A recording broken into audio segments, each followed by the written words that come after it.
Hey there and welcome over here to today's video. I'm so excited to be bringing this one to you today just because I'm going to be showing you a bunch of different recipes that only call for about 3 ingredients or less, not including water. I'm not including water as an ingredient just because I think everybody pretty much has water in their own home. But anyways, I hope you enjoy all of these little recipes. They're fun. They're desserts, breakfasts, snacks, you name it, but I hope you guys all enjoy it, and if you are new here, I'd love to have you. So go ahead and subscribe down below the video, but let's go get cooking.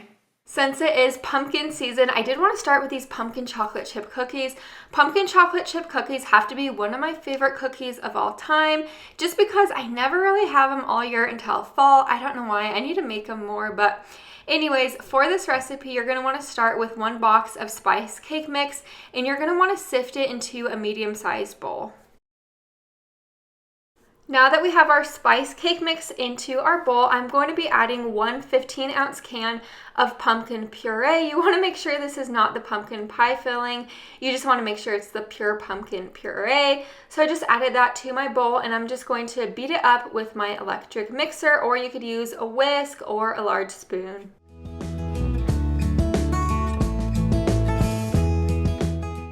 Now that I have the pumpkin puree and the spice mix all mixed together, I just added 1 cup of chocolate chips.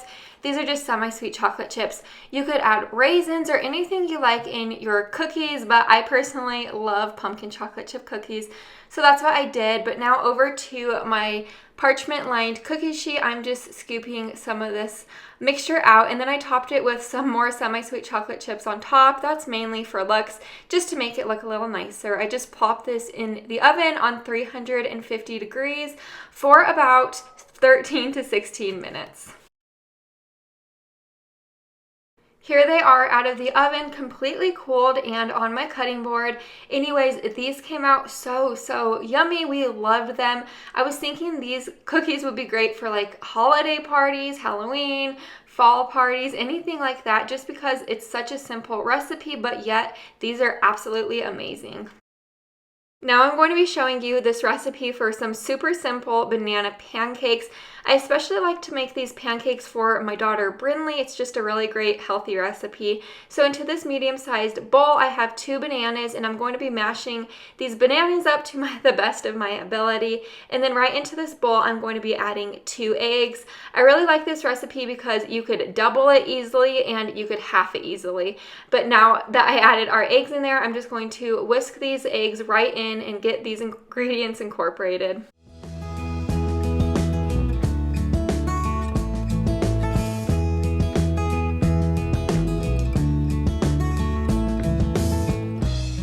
Now I'm going to be adding in 1/4 cup of this whole wheat flour, or 4 tablespoons. It's the same thing, but my 1/4 cup measuring cup was all dirty. Anyways, I just mixed this all together. If you want to add in cinnamon at this point, you could add in cinnamon, chocolate chips, or anything you like in your pancakes. You could go ahead and add that in, but I just wanted to keep it pretty simple, so I just mixed that all together. So now over here to my griddle, I'm just spraying it with some of this avocado oil nonstick spray. I let it heat up, and now I'm just adding my pancake batter. I am no perfect pancake flipper, just to let you know. I've never been amazing at cooking pancakes. I don't even know why, but I just did it to the best of my ability.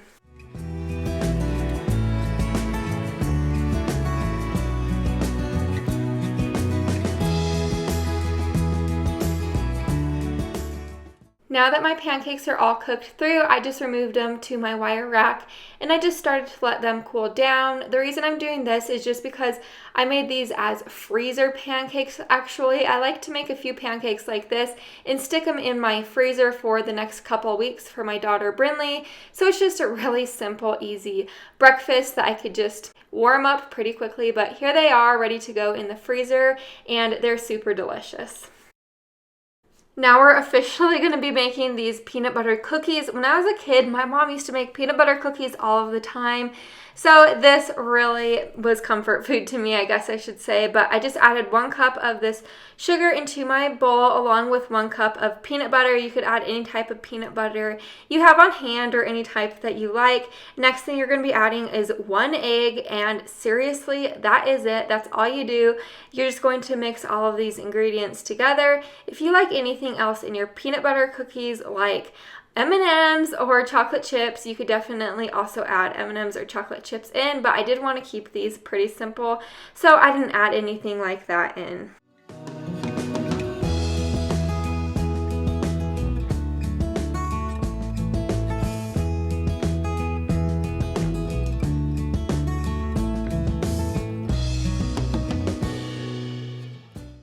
Over to my cookie tray lined with parchment paper, I'm just going to be scooping this dough out. Altogether, this recipe made about 13 cookies, so if you do want to double this recipe, you certainly can, or you could half it just depending on how many cookies you would like.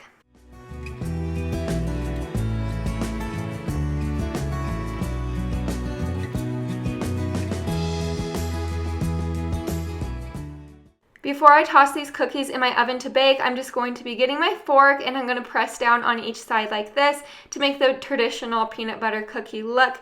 This is going to go in my oven to bake on 350 degrees for about 12 minutes.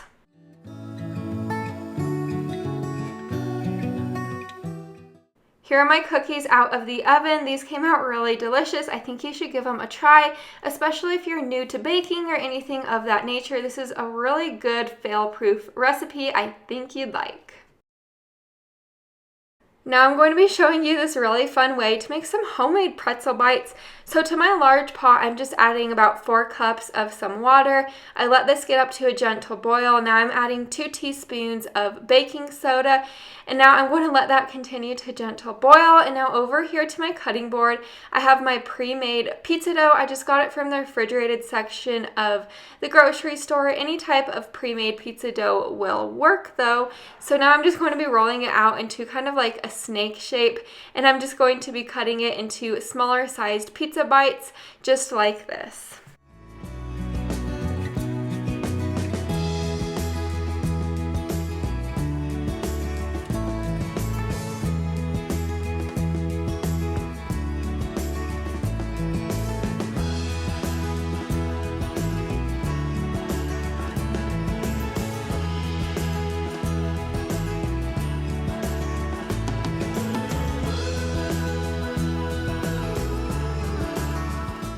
Now that I cut up all of our pretzel bites, I'm just going to be adding them into our large pot in 2 different batches, and I let this cook in our pot for about a minute.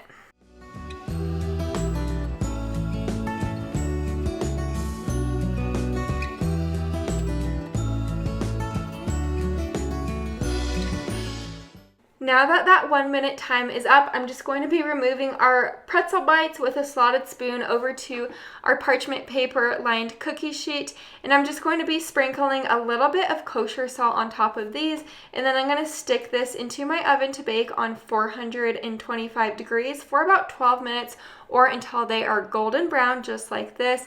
These came out really delicious. They would be great paired with some melted cheese. Now that winter is sneaking up on us, I wanted to show you this no-fail fudge recipe. It's a really great recipe. So to my medium-sized pot on the stove, this is on medium-low heat. I'm adding 3 cups of semi-sweet chocolate chips, along with 1/4 cup of butter and 1 14-ounce can of sweetened condensed milk.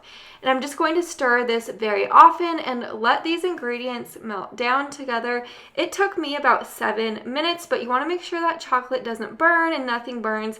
So make sure you just continue to stir it every so often, and you'll know it's done when it is completely smooth. Over here to my 8x8 size baking dish, I did line it with some aluminum foil and I sprayed it with some nonstick spray. I just plopped our fudge right in there, and I'm just going to spread it out as even as possible. And then I'm going to toss this in my refrigerator so the fudge sets for about 5 hours.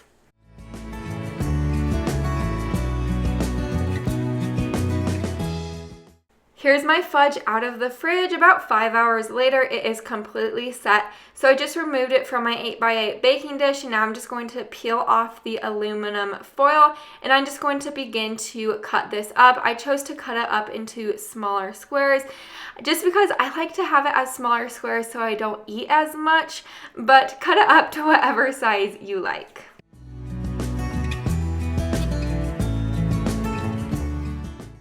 here is my fudge. This really did come out great. If you want to put this like on a party platter, I'm sure your guest would definitely attack this fudge. It is really that delicious. And that is a wrap of this video today. I hope you guys all enjoyed it. And if you have any family favorite 3-ingredient delicious recipes, I'd love to hear them because I love making simple ingredient recipes just because I have a lot going on with my daughter. But I hope you guys are all doing well. And if you are new here, I'd love to have you. So go ahead and subscribe down below the video. But I will see you guys in the next one. Bye for now.